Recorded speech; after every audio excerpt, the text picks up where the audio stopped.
Hey everybody, Shubham here. And listen, have you ever looked around your workplace and thought this could be more efficient? Like we're all doing our jobs, but things just feel clunky.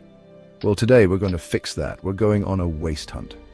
Think of this as a deep dive into the world of lean, a way of working smarter, not harder. We're going to root out all the little inefficiencies that slow us down and suck the joy out of our day. Now I've got a whole system for you. Spreadsheets, videos, the whole 9 yards, all linked up down below. But the heart of it is simple. Identify the waste, then kill it. And no, I don't mean literally. Unless we're talking about wasted time, then yeah, let's destroy it. This is about teamwork, people. We're going to use some fun techniques to really analyze what's working and what's not. Trust me, once you start seeing the waste, you can't unsee it. And once you start eliminating it, well, let's just say your boss is going to be impressed. Ready? Let's hunt some waste. All right, first up, we're tackling overproduction. Now, this isn't just about factories churning out too many widgets. This is about anything we do in excess. Think about those reports nobody reads, the endless email chains that could have been a 5-minute conversation, or that feature creep that bloats software into oblivion. It's tempting to think, well, more is better, right? Wrong, because all that extra stuff, it takes time, it takes energy, it takes up space in our brains. And for what? Look, I'm a maker. I love to make things, but even I know that sometimes the most productive thing you can do is hit delete. So before you fire up another spreadsheet or add another bullet point to that presentation, ask yourself, does anyone actually need this? If the answer is no, congratulations, you just found your first piece of waste. Next up, we're hunting down the soul-crushing beast that is waiting for approvals, waiting for information, waiting for that one coworker who's always late to meetings. It's like being stuck in traffic, except instead of cars, it's our ideas, our projects, our whole workflow that's grinding to a halt. And let me tell you, there's nothing worse than watching the clock tick by when you know you could be getting stuff done. So how do we slay this beast? Well, it's all about communication and clear processes. Need something approved? Make sure everyone knows who needs to sign off and by when. Waiting on information? Establish clear channels for sharing and make sure everyone knows where to find what they need. Remember, time is precious, people. Don't waste it waiting around. Okay, now we're talking about transport. And no, I don't mean your morning commute, though that can be a wasteland of its own. I'm talking about the unnecessary movement of stuff. Could be physical objects like that document that needs 15 signatures and ends up taking a world tour of the office. Or it could be digital files emailed back and forth endlessly when a shared drive would do the trick.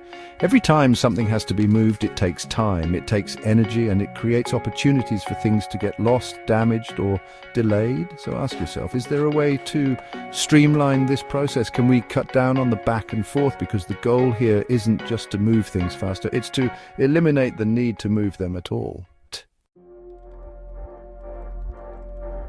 All right, time to get real about extra processing. This is where we fall into the trap of, well, that's how we've always done it. Just because something's been done a certain way for 100 years doesn't mean it's the right way. Maybe there's a software update that automates a task. Maybe there's a simpler way to organize data, or maybe that extra step you've been doing for years is completely unnecessary. This is where that STAR method comes in handy. Really break down the process, analyze each step, and ask yourself, what value does this add? Is there a more efficient way to achieve the same result? You might be surprised at what you discover. Let's talk about inventory. Now, this might seem counterintuitive, especially in the digital world, but trust me, just like having too much physical clutter can weigh you down, having too much digital clutter can do the same thing. Think about all those files you've been hoarding just in case, the outdated software licenses you're still paying for, or that email list you haven't cleaned up in years. It's tempting to hold on to things, I get it. But ask yourself, what's the cost of keeping this? Is it taking up valuable storage space? Is it slowing down my computer? Is it just adding to the mental clutter? If the answer is yes, it's time to hit delete and free yourself from the burden of excess inventory.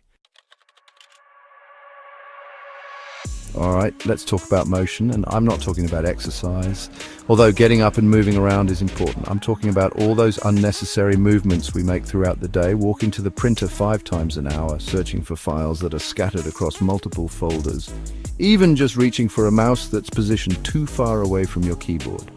These little movements might seem insignificant, but they add up. They waste time, they waste energy, and they can even lead to repetitive strain injuries. So take a look at your workspace, your workflow, and ask yourself, how can I optimize this? Can I rearrange things to minimize movement? Can I use shortcuts or hotkeys to speed things up? Remember, every step counts. Now we're tackling the big one, defects. These are the errors, the mistakes, the bugs in the system that force us to stop everything and go back and fix things. It could be a software glitch, a typo in a report, a misunderstanding that leads to rework. Whatever form they take, defects are frustrating, they're time-consuming, and they can be costly. The key to dealing with defects is twofold: prevention and rapid response. This means creating systems and processes that minimize the likelihood of errors in the first place. But it also means having a plan in place for when defects do occur. Who's responsible for fixing it? What's the escalation process? The faster we can identify and address defects, the less impact they'll have on our workflow. Last but not least, we come to the most tragic waste of all unused talent. This is when we have talented, skilled, passionate people on our team, but we're not fully utilizing their abilities. Maybe they're stuck doing repetitive tasks that could be automated. Maybe they have great ideas, but they're not being heard. Or maybe they're just not being challenged enough, and their skills are atrophying from lack of use. This is where leadership comes in. As leaders, it's our responsibility to create an environment where everyone feels valued, where their voices are heard, and where they have the opportunity to learn, grow, and contribute their unique talents. When we unlock the full potential of our team, amazing things can happen. So there you have it, folks, the 8 wastes of lean. I know it's a lot to take in, but trust me, once you start seeing the world through the lens of waste reduction, you can't unsee it. And the best part is, this isn't just about being more efficient at work, it's about being more efficient in all aspects of your life. Remember that spreadsheet and those videos I mentioned? They're your tools for success. Use them, share them with your team, and let's start a waste hunting revolution. Because life's too short to be bogged down by inefficiency. Let's reclaim our time, let's reclaim our energy, and let's focus on the things that truly matter. Until next time, stay curious, stay creative, and keep on making.